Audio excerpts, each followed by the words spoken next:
In writing headlines, you'll see how journalists differ from local and international news.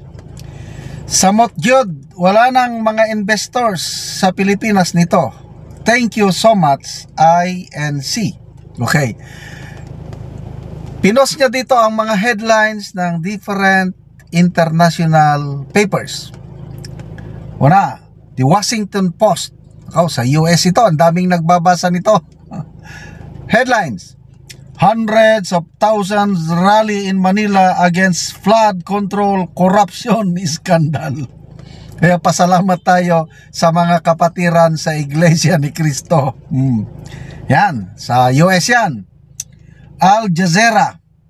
International din ito. Ang daming nanonood, ang daming nagsusubaybay sa Al Jazeera. Inermos Evil. Grabing title naman ito. Inermos Evil. Thousands rally in the Philippines over corruption scandal. Ano ba? Tens of thousands rally in Manila over corruption scandal that implicates top Philippine officials. The Times of Indra, I think India ito. India. Thousands rally over corruption scandal implicates top officials sa India ito. Plus 7 others. Tingnan ko Times of India pala ito. Ayan.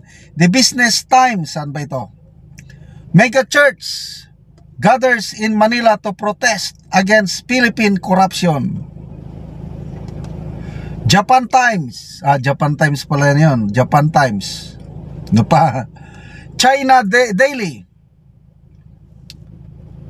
Mega church gathers. China. Yan. Ano ba yun ito? US News. News. Hundreds of thousands rally in Manila against flood control corruption scandal. Korea Times.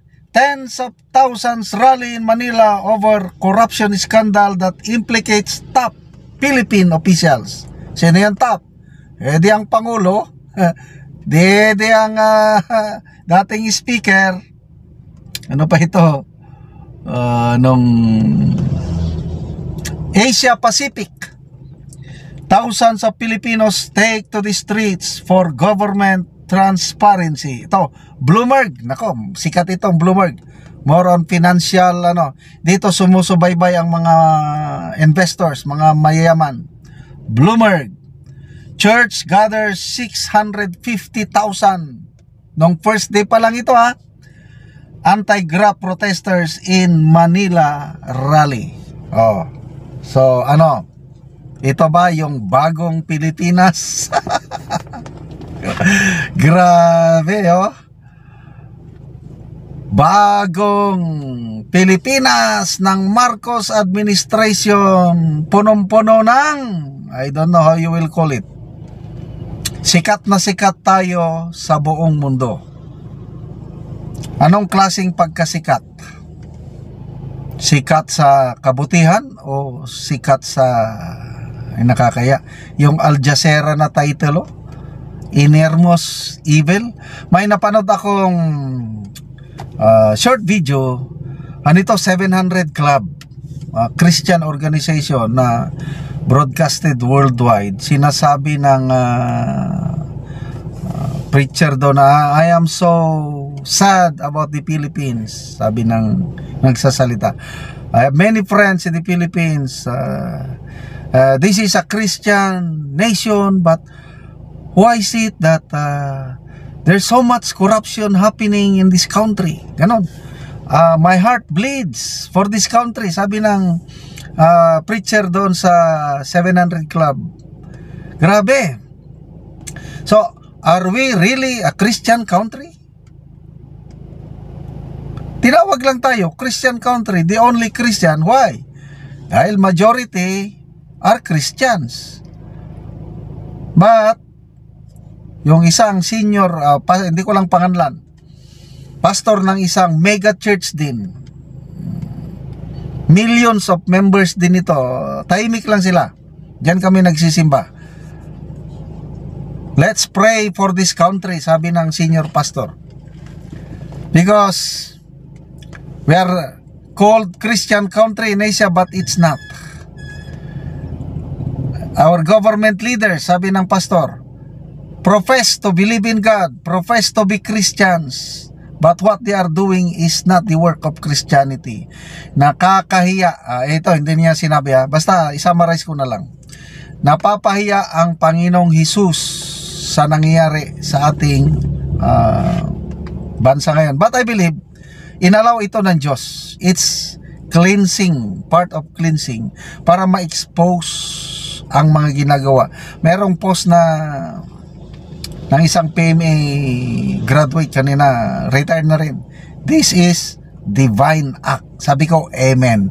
Paminsan-minsan lang akong mag-comment sa mga kailan kung agree ako, talagang napaamin ako. Divine act ito, itong una, pagsasalita ni Saldico. And then itong rally ng iglesia.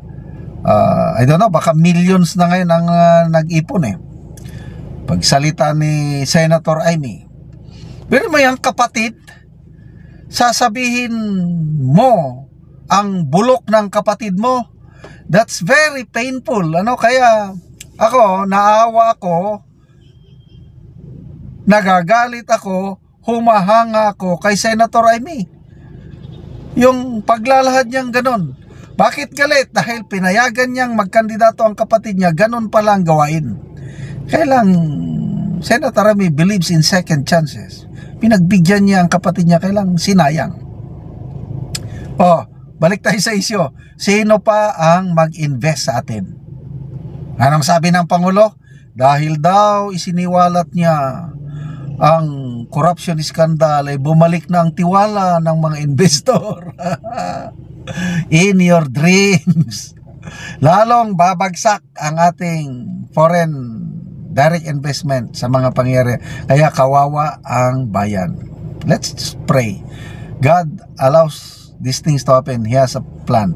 Romans 8:28. For in all things God work together for good to those who love Him, to those who are called according to His purpose. Sabi lang niya, why is Lacson reporting this? Mayroong pahayag ni Senator Lacson, I think sa plenary sa Senado, may pinangalanan siyang mga tao na tumanggap ng kickbacks allegedly for the President. Ito kaugnay sa aligasyon ni Saldico na tumanggap ng kickbacks ang Pangulo. Ito, isinare ni Attorney Guanzon ang post na ito. Just in, Senate President Pro Tempore Ping Lacson reveals that the kickbacks from the 100 billion budget insertions were received not by President Ferdinand Marcos Jr. but by Presidential Legislative Liaison Office under Secretary Adrian Carlos Bersamin and Education Undersecretary Trajib Olaybar. Lacson said the receipt of the kickbacks did not have blessings from the President, as Marcos is unaware of the scheme. He added that Bersamin and Olaybar, who already resigned, name-dropped the President, making former Ako Bicol Representative Saldico believe that the kickbacks were intended for the Chief Executive. So, yan ang pasabog ni Senator Lacson. Dalawang tao ang tumanggap sa pera. Bersamin. I don't know, kaano-ano ba ito ni former ES Bersamin? Anak? Kamag-anak? Basta, I believe, malapit na kamag-anak. So ngayon na may natanggap na kickback, ngayon ang Blue Ribbon? Pinatawag na ba nila itong si Adrian Carlos Bersamin at Trajib Olaybar? Hindi ko na na-monitor. Nawalan na kasi ako ng interest sa Blue Ribbon. Sabi ng Senador Lacson is, where the evidence lead us, yan papuntang investigasyon. So kung tumanggap sila ng kickbacks, talagang imbestigahan sana sila. Iniimbestigahan din ba sila ng ombudsman? I don't know. At least may tumanggap. So, gaano kasigurado si Senator Lacson na unaware ang Pangulo nito? Yun ang tanong ko ngayon. Parang siya na ang naghusga, naging judge na malinis ang Pangulo. Yun ang opinion ko lang ito Malinis ang Pangulo, hindi niya alam yang mga kickbacks na yan. Kaya wag yung sirain ng Pangulo. Okay so why is Lacson reporting this? Yan ang tanong ko rin.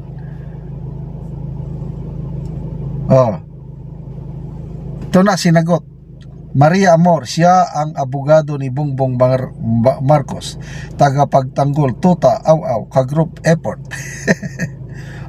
Opinion lang yan binasa ko lang yung binasa ko lang, sandali magbasa pa tayo ng dagdag na comments.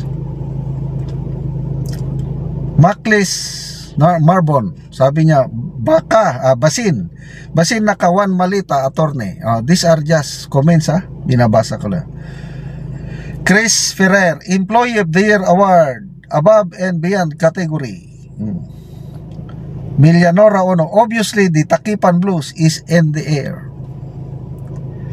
Josephine Chris, Kuratong Baliling, high kickbacks from Cement Bato.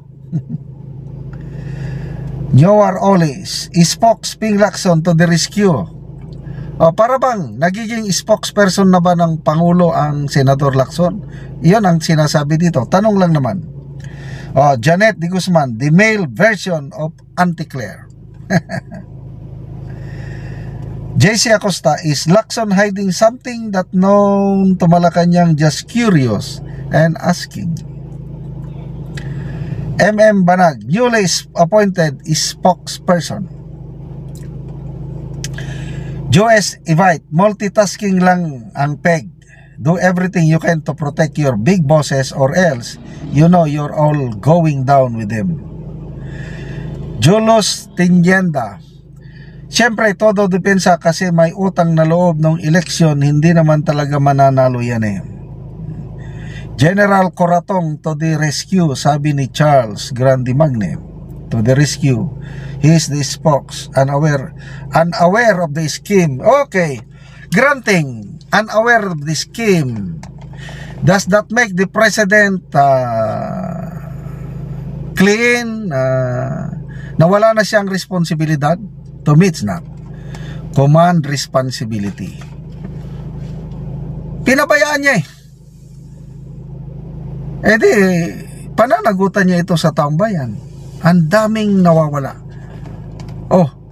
Kayo mismo, Senator Lacson, ang grabing expose ninyo. Nakakabilib yung mga expose ninyo part 1 and part 2. So ano ngayon? Naniniwala kayo na walang kinalaman ang Pangulo? Well and good. But ako, kung wala man siyang kinalaman, pananagutan pa rin niya yan dahil siyang presidente. Noong una, pinagmamayabang pa niya ang kanyang flood control projects. Tapos, ngayon, siya nang tumatayong hero. Magpasalamat daw tayo sa kanya dahil siya ang nag-expose. I don't believe so. Ang nag-expose po ay ang kalikasan, ang Diyos mismo ang nag-expose sa kalukuhan nila sa flood control projects. Kung hindi dahil sa bagyo Karina at iba pa sunod-sunod na bagyo, baka hanggang ngayon nagmamalaki pa rin ang Pangulong Marcos sa kanyang mga flood control projects. Mahina siyang Pangulo dahil paniwalang-paniwala siya sa mga report ni Secretary Bunuan noon. Dinedepensahan pa niyang flood control. Nasaan? Nandyan, binangga lang ng barko. Nandyan, malakas lang ang hangin. Nandyan, na-overwhelm lang. Nandyan, climate change lang. Tanggapin na natin ito. New normal na yan. Basta bumagyo, bumaha na yan. Wala na tayong magagawa. Ganun.